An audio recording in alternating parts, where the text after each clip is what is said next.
मेरे साथ श्री गुरु चरणों में मन को जोड़ें और 5 बार ओम मंत्र का उच्चारण करें।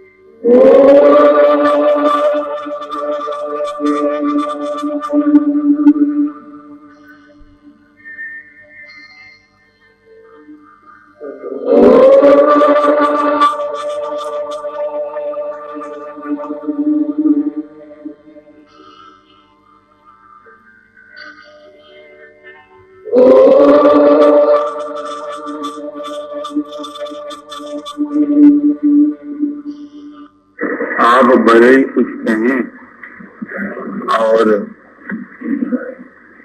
किन्हीं भी शब्दों के साथ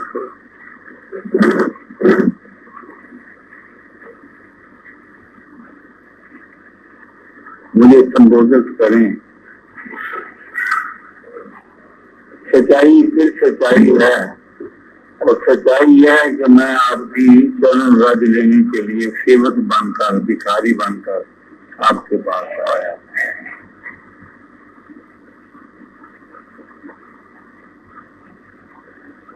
अगर अपने घर में दिया जलाएं तो रोशनी मुझे होगी, इसमें एहसान की तो कोई बात नहीं है। जब आप सभी मेरा ही स्वरूप हैं, मेरे शरीर का अंग हैं, मेरी बेटियां हैं, मेरी बहनें हैं, मेरे भाई हैं, मेरे बेटे हैं, कोई पराया है ही नहीं।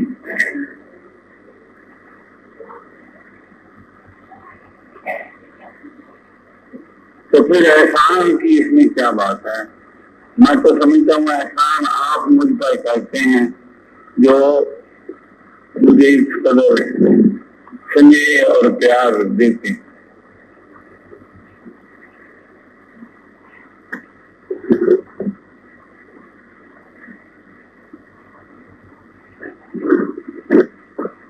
खरा सोना कहीं भी ले जाइए, वो दूसरा मुल्क हो कि भारत का कोई क्यों ना हो, उसकी कीमत ठीक पड़ेगी। लेकिन अगर पीतल को सोना करके बेचने की कोशिश की तो जाहिर है कि सजा पाऊंगा, जेल भेजा जाऊंगा। श्री गुरुदेव का जो शुभ संदेश, सही मार्ग, सेवा का, सिमरन का आपके सामने रखा है।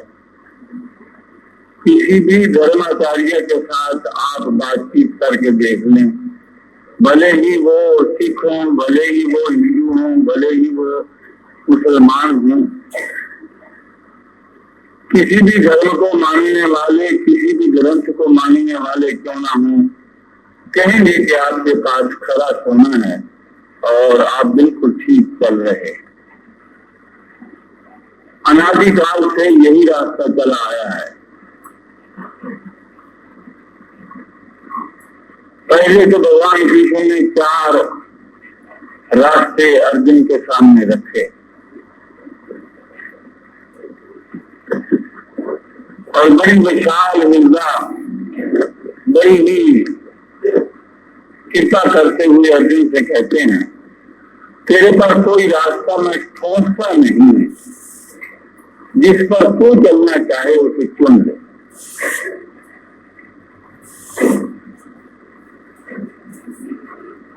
आज धर्म ठोंसा जाता है ना, हमारे शुरू से ही वैदिक काल से ही ऋषियों और मुनियों ने हमें ये बहुत बड़ी सहूलत दी, बहुत बड़ी आजादी दी, बहुत बड़ी स्वतंत्रता दी कि मैं जिस रास्ते को अपनी रुचि के अनुसार पाऊं उस पर चल सकूं।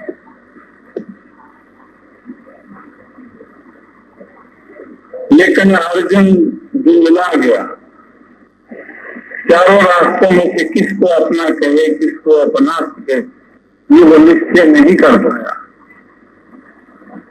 तब गिड़गिड़ाकर वही भगवान कृष्ण से वंदना करता है, हे परमाधार परमेश्वर, मेरे प्राणों के रक्षक, त्रिलोकीनाथ, हे हरि तुम ही बताओ मेरे लिए कौन सा बड़ा उपयोगी रास्ता है। और भगवान कृष्ण कहते हैं, सेवा कर, दूसरों की भलाई के लिए कर्म कर, और फल भी मेरे अर्पण कर दे, मेरा सिमरन कर, मुझे याद रख, मुझ तक पहुंच जाएगा।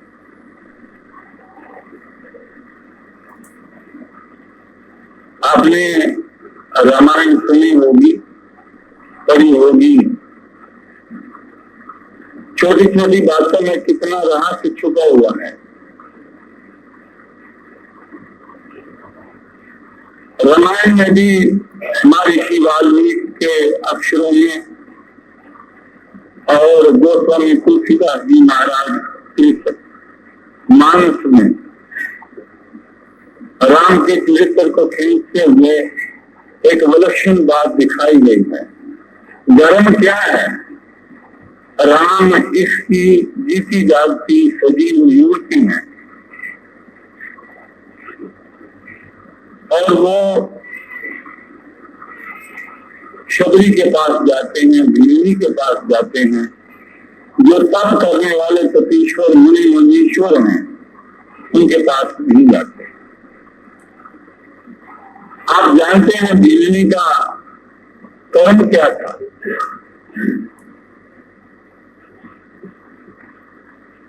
शुगर थी, क्रूप थी, निर्धन थी, कंगाल थी। तिलकधारियों ने उसे ठुकरा दिया।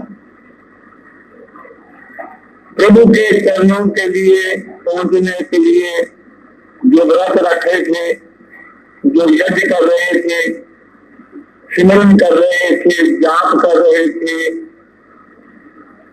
जोनी जमाए बैठे हुए थे, जटाएं बढ़ा ली थी, तिलक धारण किए हुए थे, जेल पहने हुए थे, उन्होंने तो भीलनी को ठुकरा दिया। नीच है, हमें भी भ्रष्ट करने के लिए आई है।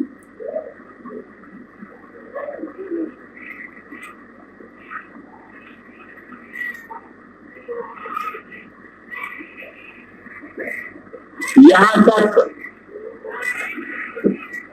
कि चिंता सरोवर के पास बिजली का जाना बंद कर दिया गया, क्योंकि उनका ख्याल ये था कि बिजली वहां पर जाकर नहाई है, इसलिए वहां उस जल में कीड़े पड़ गए।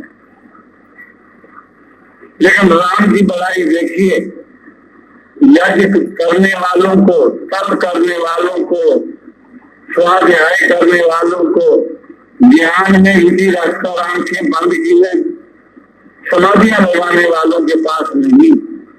वो जो सेवा करने वाली भीलनी थी, रातों को उठकर दूसरों के आश्रमों को साफ किया करती थी, उसके पास गए हैं।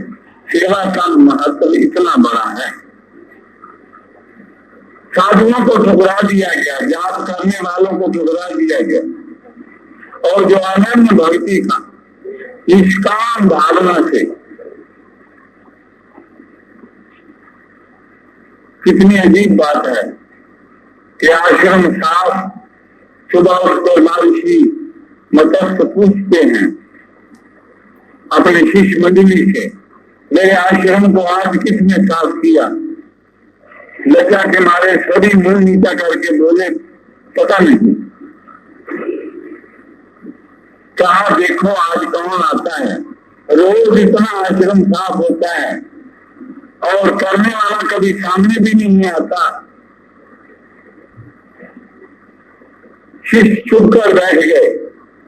जब भीलनी आई तो भगवान के सामने सन्मुख पेश किया गया। ये वो शबरी है यही वो नीच दुष्टनी है, दुराचारणी है, पापिन है, कंगालन है, भिखमंगन है, निर्धन है, जंजाल है। राम जाने की दिन में गालियां देने के बाद बोले ये है जो बताती नहीं और बहुत कुछ करती है। नारी मत्स्य ने कहा था, मैं जन्म जन्म का सुख तेरे चरणों में अर्पण करता हूँ और विश्वास दिलाता हूँ तेरी इस भक्ति को मैं तो क्या भगवान खुद स्वीकार करने के लिए तेरे पास चले आएंगे। सेवा का इतना बड़ा महात्म है।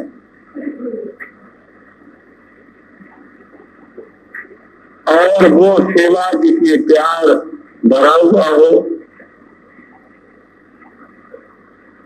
उसकी तो बात ही क्या करनी है।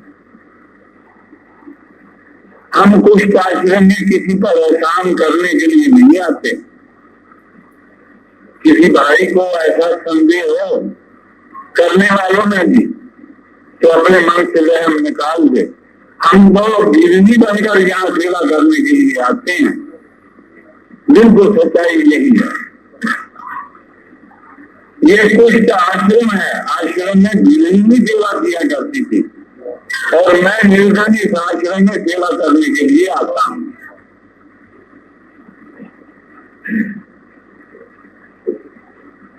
ये रास्ता वो बहुत आसान सुगम सरल रास्ता है जो गीता ने हमारे सामने रखा, रामायण ने हमारे सामने रखा और जब से सृष्टि चली आई है इसी रास्ते को महत्व दिया गया है। परमात्मा राम कृष्ण कितनी अच्छी बात कह गए हैं। कहते हैं जो सिर्फ ज्ञान इकट्ठा करता है, योगाभ्यास करता है, भजन सिमरन करता है, किसी मंजिल पर पहुंचेगा जरूर, मैं इसमें कोई संदेह नहीं रखता, लेकिन गिर सकता है, कभी भी गिर सकता है। मामूली सी चोट लगेगी, नीचे गिर जाएगा, पतन हो जाएगा।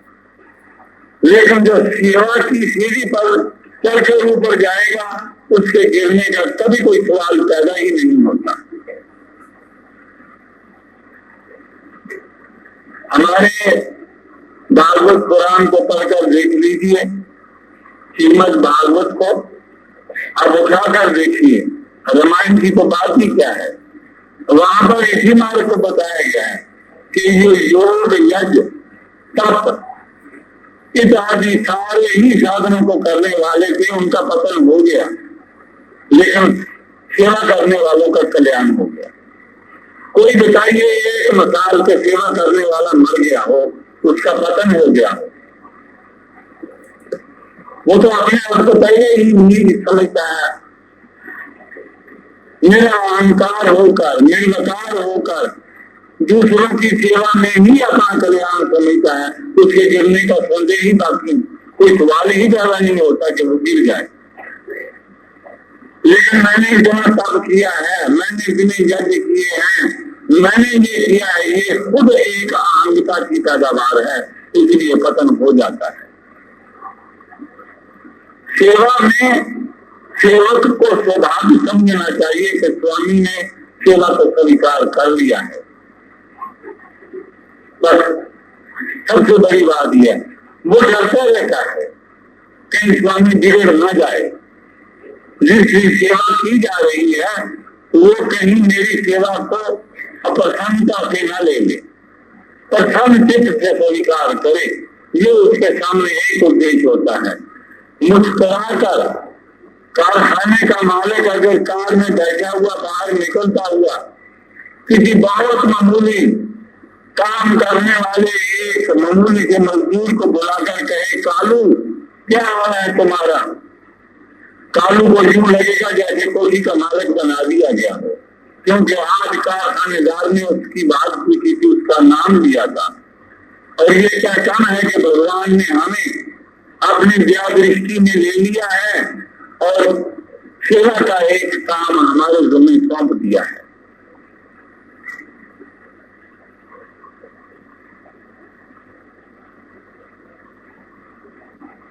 मथुरा वृंदावन में जो वहां पे भाई बहन गए हैं उन्हें पता है, द्वारकाधीश जी का बहुत प्राचीन मंदिर है भगवान श्री कृष्ण का। एक मेरी माँ पति का देहांत होने के बाद मथुरा वृंदावन जा बैठी और उस द्वारकाधीश के मंदिर की एक कोठरी में चक्की लगाकर लोगों को आटा पीसने का काम करने लगी। सुबह से शाम तक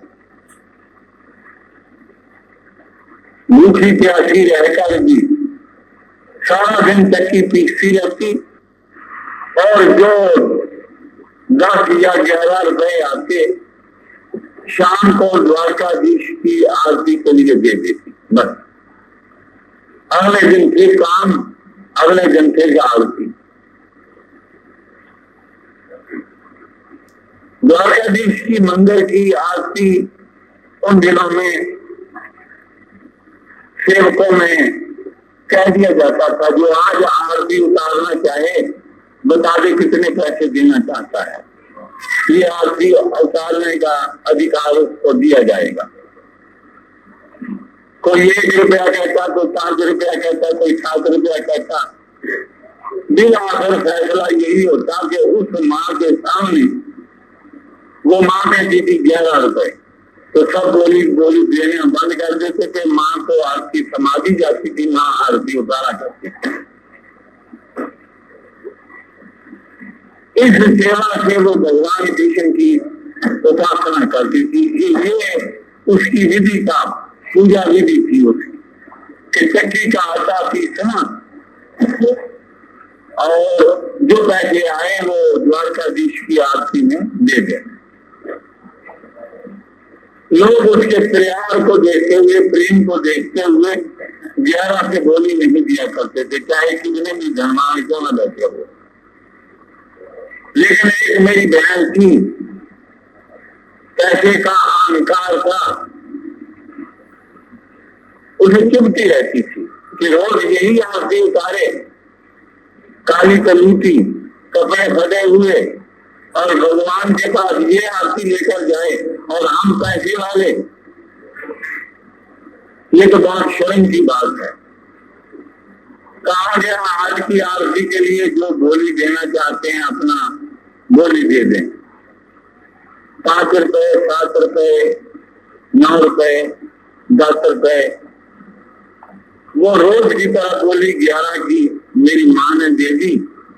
और पुजारी जब है उस वक्त जब थाली उस चक्की पीसने वाली माँ को देने लगा तो सेठानी से रहा ना गया, उसका बोली 15 रुपए। आज द्वारकाधीश के मंदिर में भगवान कृष्ण की आरती करने का अधिकार लेने के लिए धन दौलत के अभिमान के मारी हुई एक बहन ने वो जो मर्यादा चली आ रही थी उसको तोड़ दिया, बंद कर दिया। कहा 15 रुपए। गुड़िया माँ ने एक देखा, न जाने मन में क्या आया, कहा 22 रुपए।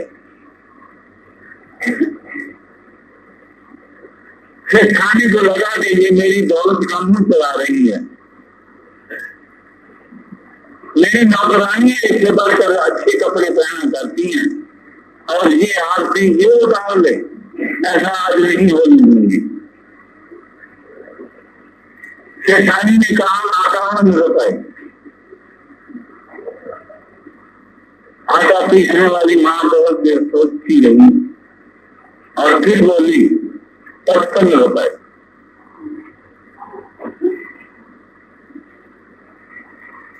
सेठानी को आग लग गई, बोली 101 रुपया।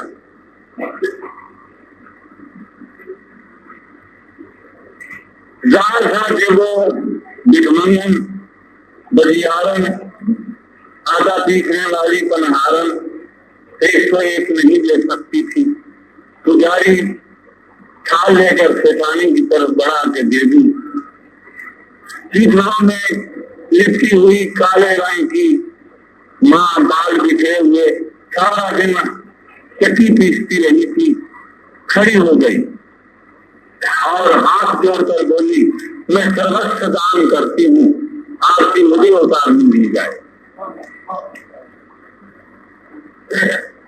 सेठानी सर्वस्व दान नहीं करने की हिम्मत रखती थी। आरती उस बटियारे को दे दी गई, आरती उतार दी गई। शेख साहब रात को धर्मपत्नी को साथ लेकर द्वारकाधीश के मंदिर के बड़े पुजारी के पास आए और कहा, आपने जो अपमान आज सारे मथुरा में मेरा और मेरी धर्मपत्नी का किया है,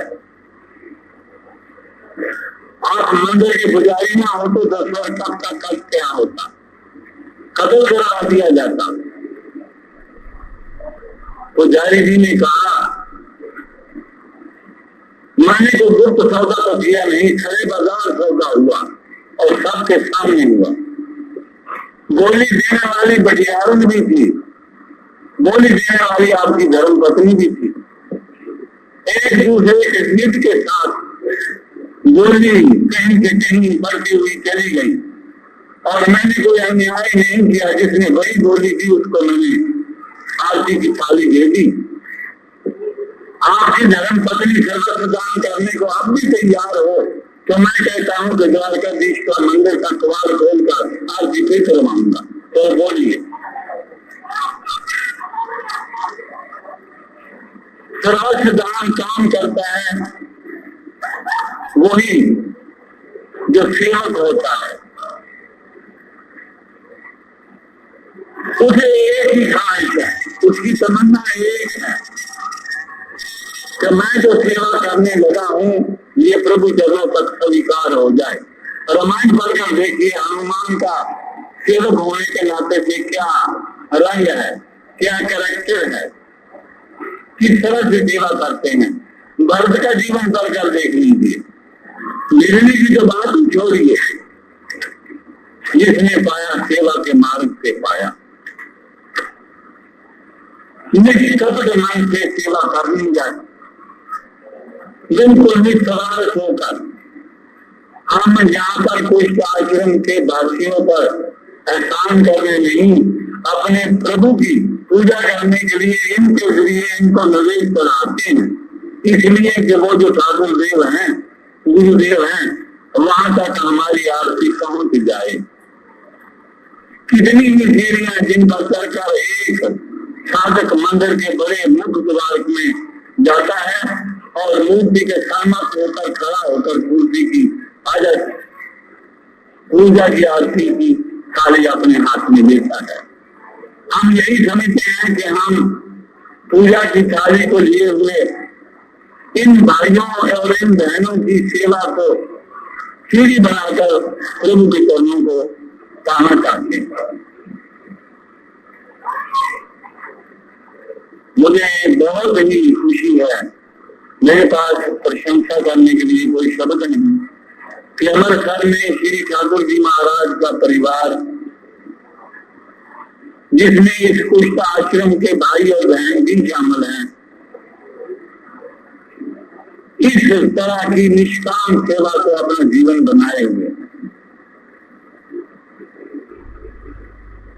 मुझे अशोक पंडित जी की तिथियां अक्सर जाया करती हैं। जब भी तिथि आती है, हो सकता है कि किसी बहुत अच्छे अकलमंद आदमी की लिखी हुई तिथि को रुक कर देखूं, लेकिन अशोक पंडित जी की तिथि आती है तो फिर आंखों पे लगाता हूँ और बार बार उसे करता हूँ तो आंखों से आंसू बहने लग जाते हैं। आप मेरी बहनें और मेरे भाई अमृतसर निवासी कितने खुश नसीब हैं जो इस मार्ग पर चल रहे हैं और परपंच से हटकर, अजंबर से हटकर जिनको गुप्त रूप से प्रभु की सेवा कर रहे हैं। यही परवान होगी सेवा में, यही दो गुण होने चाहिए। एक तो उसमें सावधानता ना हो, दूसरा जो किया जाए दूसरे की खुशी के लिए किया जाए। और मकसद यही होना चाहिए कि ये स्वीकार कर ली जाए बस। स्वामी विवेकानंद ने अंग्रेजी में लिखा है, feel blessed, he has chosen you amongst the millions to serve him। करोड़ों हाथ करोड़ों में से तुमको प्रभु ने अपने जन पर बनाया है सेवा के लिए। प्रभु के चरणों में नक्षत्र होकर प्रणाम करो, धन्यवाद करो। आप बहुत खुश नसीब हैं मेरी बहनों और मेरे भाइयों जो यहाँ पर आकर सेवा करते हैं। कितनी ही बहनें कितने ही भाई आज पहली बार हमारे सत्संग में आए हैं। मैं उनसे कहूंगा हमारे धर्म प्रणाली को, हमारी पूजा आरती को, मंदिरों में उतारी जाने वाली पूजा आरती के साथ तुलना करके देखिए कितना अंतर है, कितना बड़ा अंतर है।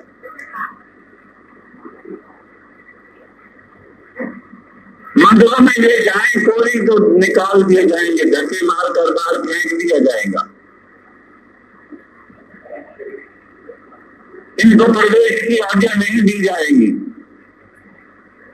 ये श्री ठाकुर जी महाराज की कृपा है कि वो स्वयं इनके पास चलकर आते हैं और कहते हैं जो सेवा करनी हो कर लो, जो प्यार देना हो दे लो। मंदिरों में जिसका दर्शन पाने के लिए लोग तरसते हैं तो वो महाप्रभु श्री ठाकुर जी महाराज के सन्मुख आप उपस्थित होते हैं। देखा आपने कोई बहन भाई हमारे संग मिलकर इकट्ठे बैठे हुए हैं। हम गहना देने के लिए नहीं, इनके प्यार पाने के लिए भिखारी बनकर यहाँ पर आए। मैं तो अमृतसर आकर ये समझता हूँ कि हरमंदिर का और गुरुद्वारे के सारे जल का अगर इधर और निचोड़ भी निकाल लिया जाए तो भी वो इतना पवित्र नहीं होगा जितना इस कुछ आश्रम में निष्काम भावना से सेवा करने का फल है।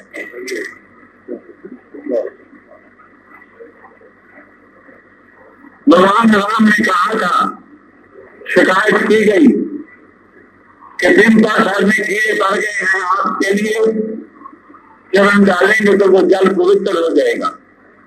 भगवान राम ने कहा था जिसको धिक्कारते थे उस बिजली को साथ ले जाओ, शबरी को साथ ले जाओ और सरोवर के जल के साथ इसके पांव को धो, सरोवर का पानी पवित्र हो जाएगा। गुरुद्वारे के सरोवर में और हरमंदिर के सरोवर में कोई विशेषता नहीं है। हमारी भक्ति है, हमारी भावना है जो उस जल को पवित्र करती है।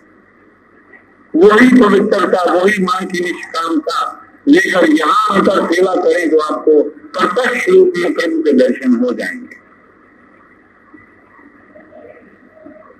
आज ही जगतगुरु शंकराचार्य जी से बात हो रही थी।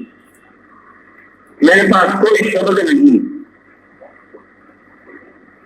एक भी शब्द नहीं। कितने ही भाई मेरे साथ थे, कितनी बहनें मेरे साथ।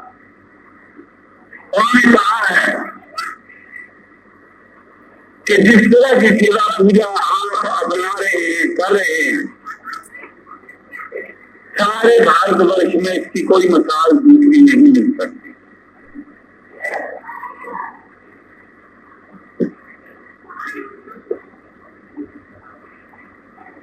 यही वो सेवा का मार्ग है जिसे दूसरे धर्माचार्य भी श्रेष्ठ समझते हैं, अच्छा समझते हैं। मुझे कहने लगे आप समाज सुधार का काम बहुत अच्छा कर रहे हैं।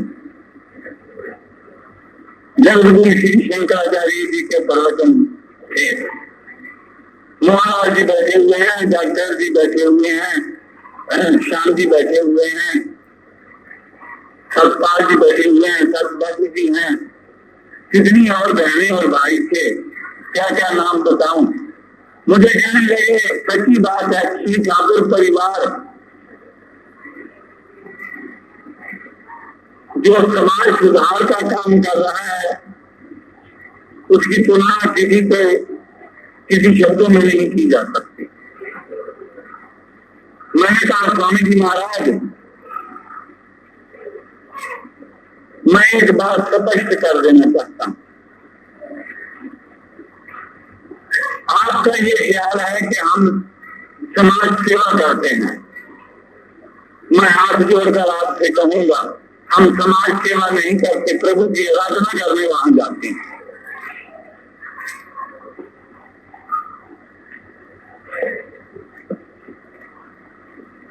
आपके नजदीक समाज सेवा है, हमारे लिए नजदीक प्रभु की पूजा है। बड़े हैरान हो के मेरी तरफ देखने लगे।